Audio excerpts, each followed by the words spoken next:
Hi guys! My name is Omira Al Mustafa and today I'll be going to discuss Chapter 15, Life and Works in London, 1888 to 1889, together with my partner, Said Talib. Life in London. So, after visiting the United States, Dr. Jose Rizal lived in London from May 1888 to March 1889. Rizal chose this English city, which is the London, to be his new home for three reasons. First is to improve his knowledge about English language.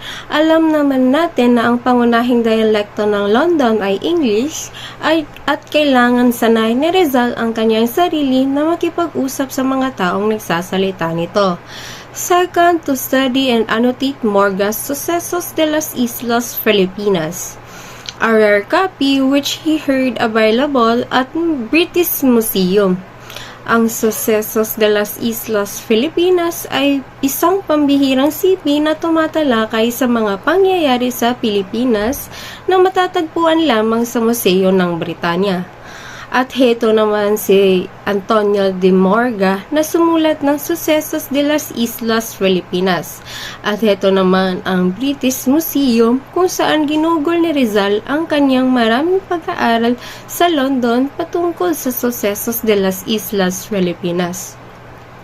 And for the last reason, the third, London was a safe place for him to carry on his fight against Spanish tyranny.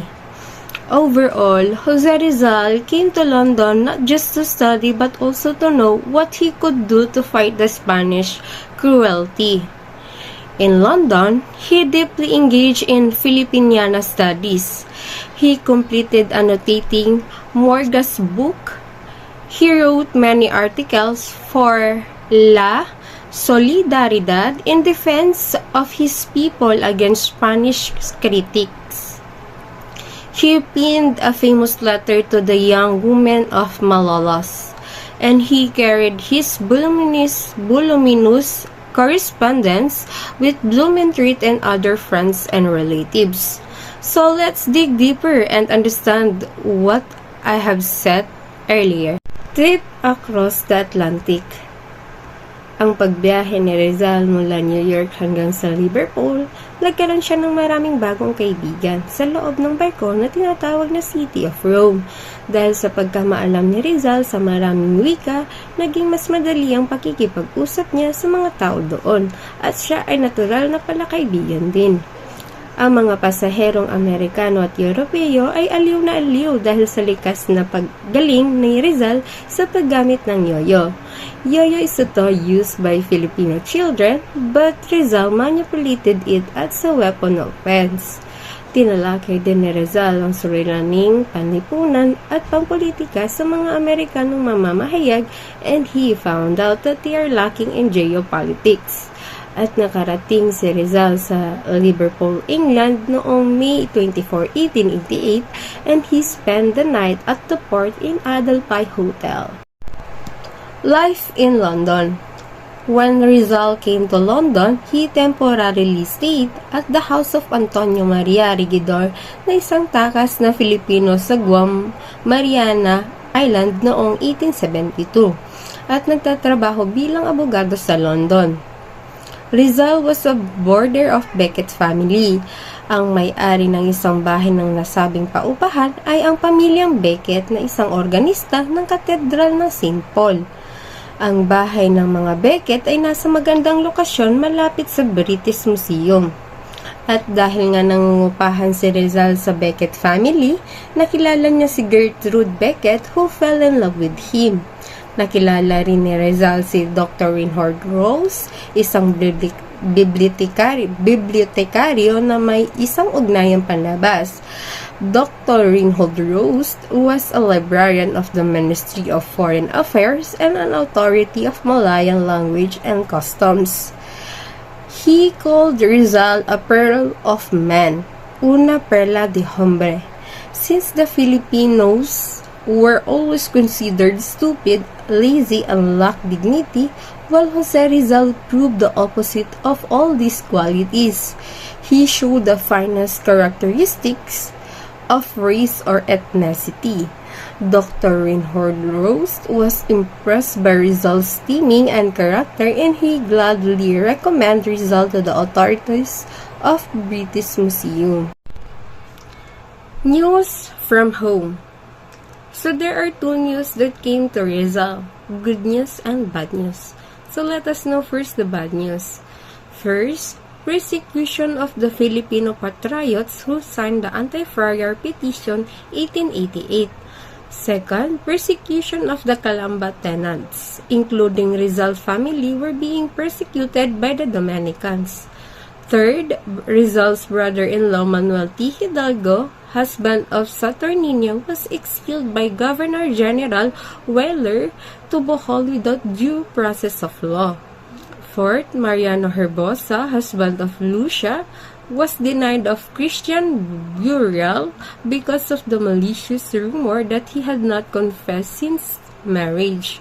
And for the last bad news, fifth, a friend of Rizal, Laureano Biado, a medical student at the University of Santo Tomas, was arrested and jailed in Bilibid prison because of the copies of Nole that were found in his house. News from home. Good news. Rev. Vicente Garcia defended Danole Mitangere against the attack of friars. Si Father Vicente Garcia E. Chodoro, o mas kilalang Rev. Vicente Garcia, isang Pilipinong pare, bayani at tagapagtanggol ni Dr. Jose Rizal. Second, Rizal heard this good news from Mariano Ponce. Si Mariano Ponce, isa sa mga leader ng kilusang propaganda at isang matalik na kaibigan ni Dr. Jose Rizal. Third, on January 7, 1891, Rizal wrote to Father Garcia expressing his personal gratitude. Letter to Father Garcia. We young Filipinos are trying to make over a nation and must not halt in our onward march, but from time to time turn our gaze upon our elders. We shall wish to read in their countenances approval of our action. We are anxious to learn of the Philippines' past, which we need to understand in order to plan intelligently for the future. We want to know all that our ancestors knew and then add our own studies to theirs. Thus, we shall progress the faster because we can go. Annotating Morga's book. The greatest achievement of Jose Rizal in London was the annotating of Morga's book, Sucesos de las Islas Filipinas, which was published in Mexico, 1609. Si Antonio D. Morga ay isang abogadong Espanyol at high-rank official sa Pilipinas. Ang Sucesos de las Islas Filipinas o mga kasaysayang pangyayari sa isla ng Pilipinas inilathala sa Mexico noong 1609 at itinuturing ni Rizal na pinakamagandang naisulat tungkol sa kasaysayan o unang taon ng mga Espanyol. Rizal spent many days in the reading room of British Museum, poring over the pages of this book and laboriously reading the old histories of the Philippines. Liham ni Rizal kay Blumentritt na nagsasabing ang gawa ni Morga ay mahusay at magandang aklat. Masasabing si Morga ay isang makabagong scholar at manlalakbay. Wala siyang pagkukunwari at hindi paglalabis sa katotohanan ang pag-uulat niya. Isang bagay na karaniwang makikita sa mga isinulat ng mga Espanyol ngayon. Blumentritt or Ferdinand Johann Franz Blumentritt was an Austrian teacher, secondary school principal in Leitmeritz, lecturer and author of the articles and books in the Philippines and its ethnography. Kilala siya sa Pilipinas bilang malapit na kaibigan ni Jose Rizal at ang maraming pagsusulatan ng dalawa ay nagbigay ng isang magandang sanggunian para sa mga historiador at scholar kasama sa kanyang huling liham mula sa bilangguan bago ang pagkitil ng kanyang buhay. Ang relasyon ni Blumentritt kay Rizal ay nagsimula noong Hulyo 1886. Si Blumentritt ay naging isa sa mga pinakamalapit na pinagkakatiwalaan ni Rizal, bagamat isang beses lamang sila nagkita. Heto naman si Mariano Ponce. Siya ay kaibigan ni Rizal na naninirahan sa Barcelona, Spain.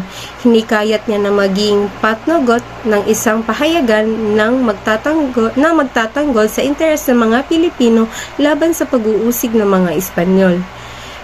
Tinanggihan ni Rizal ang kanyang alok dahil siya ay abalang-abala sa pag-aaral ng mga manuskriptong pangkasaysayan sa London. Short visit to Paris and Spain. Noong September 1888, binisita ni Rizal ang Paris ng isang linggo upang makahanap ng iba pang material na makasaysayan sa Bibliothèque Nationale. Laging nandito si Rizal para ma-check ang mga impormasyong gagamitin niya sa paglalagay ng anotasyon sa aklat ni Morga.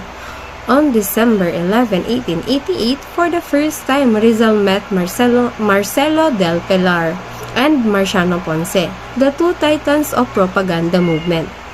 Si Marcelo del Pilar at Mariano Ponce ay isang malaking kampyon ng kilusang propaganda at nangako si Rizal na makikiisa sa pakikipaglaban sa reforma. Ito naman si Juan Luna at ang asawa niya si Paz Pardo de Tevera. Tinanggap nila si Rizal sa kanilang tahanan at ipinagmalaki ang kanilang batang anak na nagngangalang Andres. Christmas in London, 1888. On December 24, 1888, bumalik si Rizal sa London at doon nagdiwang ng Pasko at Bagong Taon kapiling ang pamilyang Beckett. At ito ang kanyang unang taon na magdidiwang sa lugar ng mga Amerikano or sa mga foreigners. In Delightful Christmas Eve, Rizal has wrote something about the true meaning of Christmas, not as a mere holiday but a remarkable days to remember Christ's birth. That will be all. Thank you guys for watching. I hope you enjoy and learn something. Bye!